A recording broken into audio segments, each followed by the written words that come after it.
Bismillahirrahmanirrahim. Assalamualaikum warahmatullahi wabarakatuh. Perkenalkan, saya Syahria Rawan dengan NIM 666 1227 kelas 4 A Manajemen Strategi dengan dosen pengampu Ibu Ayuning Budiati SIPM PPPM.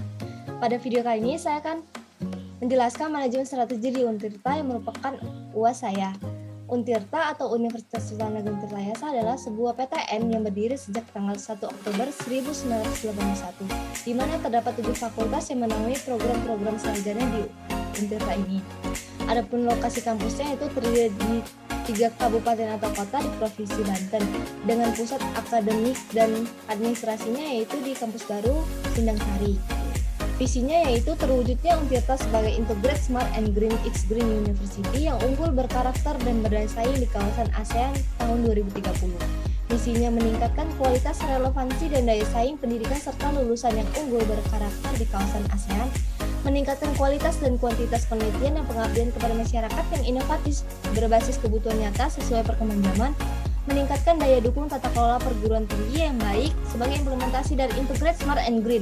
Adapun analisis visinya yaitu bahwa di dalam visi Untirta terdapat sebuah keyword yaitu terwujudnya yang menggambarkan sebuah harapan atau cita-cita dari Untirta yang berorientasi di masa depan atau future oriented, lebih tepatnya di tahun 2030. Adapun analisis misinya yaitu di dalam misi Untirta terdapat sebuah keyword yaitu meningkatkan yang menggambarkan sebuah misi berupa kegiatan-kegiatan yang dilakukan pada masa sekarang untuk mencapai visi dari Untirta sendiri.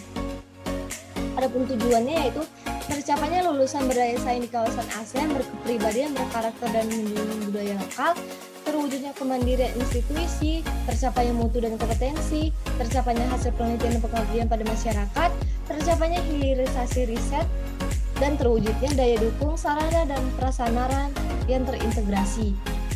Adapun sasarannya itu bisa kita lihat di sini ada meningkatkan pengembangan karir dan prestasi mahasiswa, meningkatkan peran kegiatan mahasiswa dalam kampus, merdeka atau merdeka belajar, meningkatkan peran dosen di luar kampus sebagai praktisi industri, meningkatkan kompetensi dosen bergelar S3, meningkatnya jumlah publikasi dosen di jurnal nasional dan internasional yang bereputasi, dan sasaran lainnya.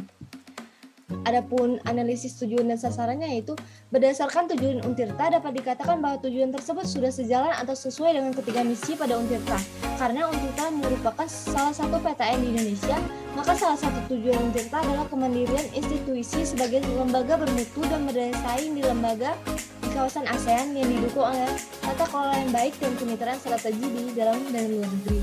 Adapun sasaran Untirta dapat dikatakan bahwa sasaran tersebut sudah sesuai dengan tujuan yang ada dengan penjabaran cara-cara yang lebih detail dan lebih rinci, di mana sudah mengandung unsur SMART yaitu spesifik, measurable, achievable, reasonable, dan time bound.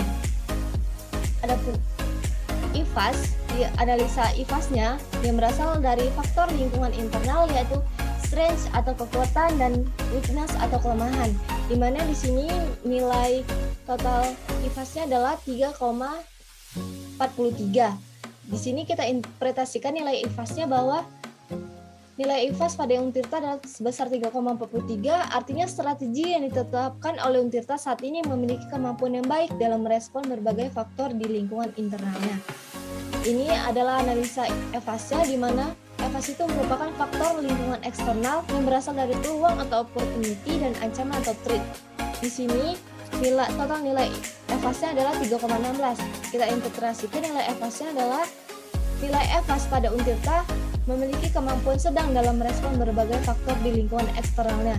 Selanjutnya adalah kuadran strategi, di mana nilai IFAS 3,43, nilai IFAS 3,16, maka posisi Untirta berada pada kuadran 1. Artinya Untirta memiliki peluang kekuatan yang ada secara maksimal dan memilih strategi yang mendukung kebijakan pertumbuhan agresif, di mana strategi yang agresif ini akan dikembangkan sesuai mampu mengakomodir isu-isu strategi yang relevan dengan visi dan misi Untirta sendiri. Lalu selanjutnya adalah matriks SWOT, di mana di sini Stranger X Opportunity. Yang pertama, meningkatkan penyelenggaraan pembelajaran yang bersifat multidisiplin disertai dengan pengembangan karakter leadership dan entrepreneurship yang kuat. Yang kedua, meningkatkan inovasi dan relevansi program studi dalam menghasilkan sumber daya manusia yang berketerampilan tinggi atau high skill dan menambah minat mahasiswa. Lalu selanjutnya itu WO atau Weakness X Opportunity. Strategi yang pertama itu meningkatkan kemampuan dosen dan mahasiswa dalam menghasilkan karya ilmiah dan mempublikasikan hasil penelitiannya. Yang kedua, meningkatkan hubungan baik dan kerjasama dengan alumni, terutama yang sudah bekerja, untuk menambah jaringan kampus yang lebar. Lalu selanjutnya, Ranger Extrich, yaitu yang pertama strategi meningkatkan fasilitas sarana dan prasarana untuk memenuhi layanan administrasi dan layanan mahasiswa dan lainnya. Yang kedua, mengoptimalkan kinerja mahasiswa dan dosen agar menghasilkan lulusan bersertifikat kompetensi berkarakter handal dan dibutuhkan di pasar kerja. Dan yang terakhir adalah Weakness Extrich, di mana strategi yang pertama melakukan pengoptimalan aset dengan membenahi fasilitas yang ada sehingga menambah daya tampung dan daya minat calon mahasiswa. Yang kedua, melakukan sosialisasi tentang semester pendek kepada mahasiswa agar menambah minat mahasiswa tentang semester pendek sehingga menjadi pendapatan kampus. Dan yang ketiga adalah melakukan optimalkan pengelola manajemen dengan transparansi penyelenggaraan dalam menjalankan tridharma perguruan tinggi. Adapun interpretasi strategi matriks SWOT-nya, yaitu jumlah matriks SWOT adalah 3,79. Nah, berdasarkan hasil tersebut dapat disimpulkan bahwa strategi tersebut berinterpretasi baik jika diterapkan di Untirta.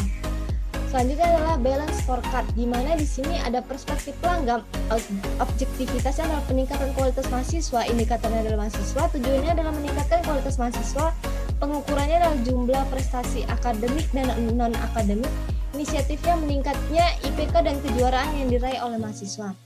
Perspektif yang kedua internal, yaitu objektivitasnya mengefisiensikan pengajaran di dalam institusi, indikatornya efisiensi pengajaran, tujuannya menghasilkan kinerja institusi yang akuntabel, transparan, dan berintegrasi, pengukurannya jumlah publikasi dokumen-dokumen yang menyangkut kinerja institusi. Inisiatifnya adalah melakukan transparansi dokumen-dokumen di situs untirta.ac.id.